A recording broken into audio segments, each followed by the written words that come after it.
Smart सूरत का smart bus station पहचान बना चुका सूरत ने अब एक और उपलब्धि हासिल की है। सूरत नगर पालिका द्वारा अल्थान में 1.7 करोड़ रुपए की लागत से देश का पहला स्मार्ट सिटी स्टेशन तैयार किया गया, जो 100 किलोवाट क्षमता के रूफटॉप सोलर प्लांट से लैस होगा। यह प्रोजेक्ट पूरे देश के लिए प्रेरणा और आकर्षण का केंद्र बनेगा। ग्रीन एनर्जी और सस्टेनेबल इंफ्रास्ट्रक्चर का दिशा में अहम कदम। देश में ग्रीन एनर्जी का बढ़ावा देने के प्रयासों एसएनसी ने जर्मन संस्था के सहयोग से यह प्रोजेक्ट तैयार किया। इसमें रूफटॉप सोलर पावर प्लांट और second life battery storage system के माध्यम से 24 आवर ग्रीन चार्जिंग सुविधा प्रदान की जाएगी। इसके अलावा वाईफाई, मोबाइल चार्जिंग, लाइट, पंखे और सीसीटीवी जैसी सुविधाएं भी होंगी, जिससे पब्लिक ट्रांसपोर्ट हरित और हाईटेक बनेगा। एफिशिएंसी सेल के कार्यपालक इंजीनियर प्रकाश भाई पंड्या के अनुसार अल्थान बस डिपो में 10 किलोवाट क्षमता वाला रूफटॉप सोलर प्लांट और 224 किलोवाट प्रति घंटा क्षमता वाली बैटरी एनर्जी स्टोरेज सिस्टम लगाई गई है, जिनमें सौर ऊर्जा से उत्पादित बिजली की बैटरियों में संग्रहित होती है, जो रात के समय इलेक्ट्रिक बसों को चार्ज करने के लिए काम आती है। इससे ग्रिड पर भार कम होता है और नवीकरणीय ऊर्जा का अधिकतम उपयोग संभव हो पाता है। पर्यावरणीय लाभ। इस प्रोजेक्ट से वार्षिक लगभग 1 लाख यूनिट बिजली का उत्पादन होगा। इससे करीब 6.56 लाख रुपए की ऊर्जा बचत होगी। बैटरियों के पुनः उपयोग से यह परियोजना सर्कुलर इकोनॉमी के बल्कि पब्लिक ट्रांसपोर्ट को ग्रीन और सस्टेनेबल बनाने का प्रयास है।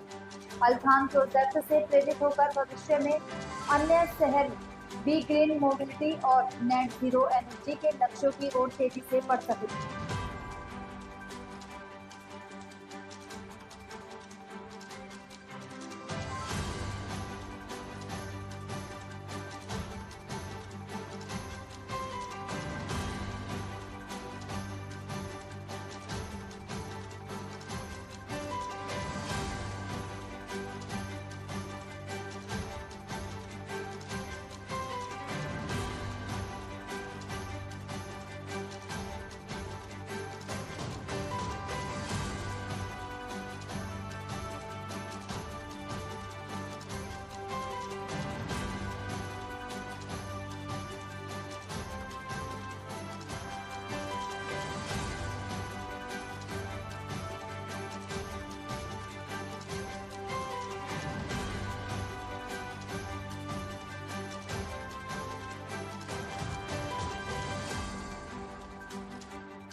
હું પ્રકાશ પંડ્યા, કાર્યપાલક ઇજનેર, light and energy efficiency cell, Surat મહાનગરપાલિકા. સુરત મહાનગરપાલિકાએ નેટ ઝીરો મિશન અને સસ્ટેનેબલ એનર્જી અને ગ્રીન મોબિલિટી હેઠળ ઇલેક્ટ્રિક બસ ડેપો અલથાણ ખાતે જે આવેલો છે તેમાં 100 કિલોવોટનો સોલર પ્લાન્ટ સ્થાપિત કરેલ છે.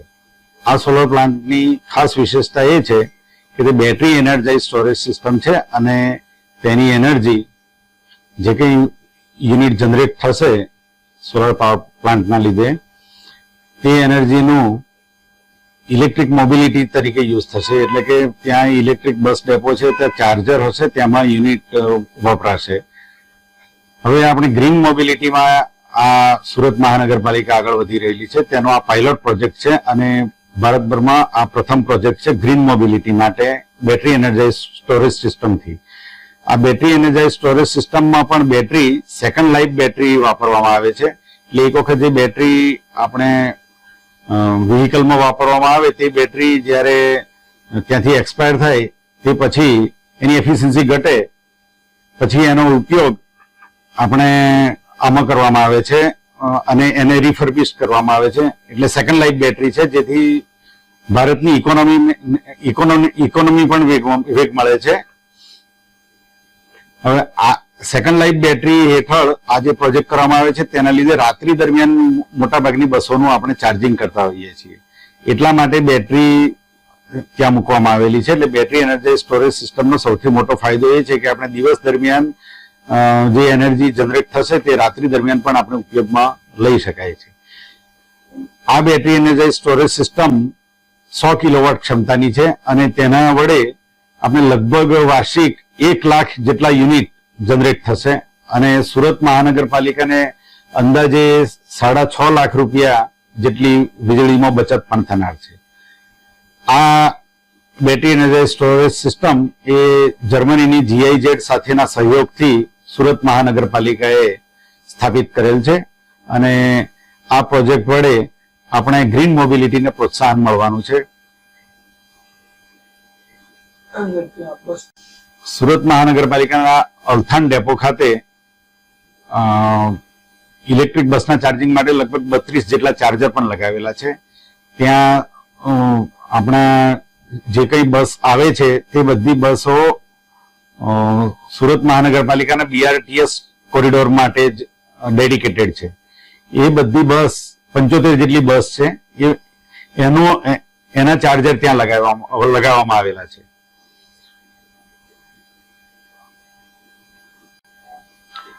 સિંગલ ચાર્જમાં ઇલેક્ટ્રિક બસ લગભગ 180 થી 200 કિલોમીટર જેટલો કાપી શકે છે. અત્યારે ટ્રાફિક કન્ડિશન પ્રમાણે આમ તો 250 કિલોમીટર હોય છે, પરંતુ સુરતના ટ્રાફિકને અનુલક્ષીને લગભગ 180 થી 200 કિલોમીટર જેટલું એક બસ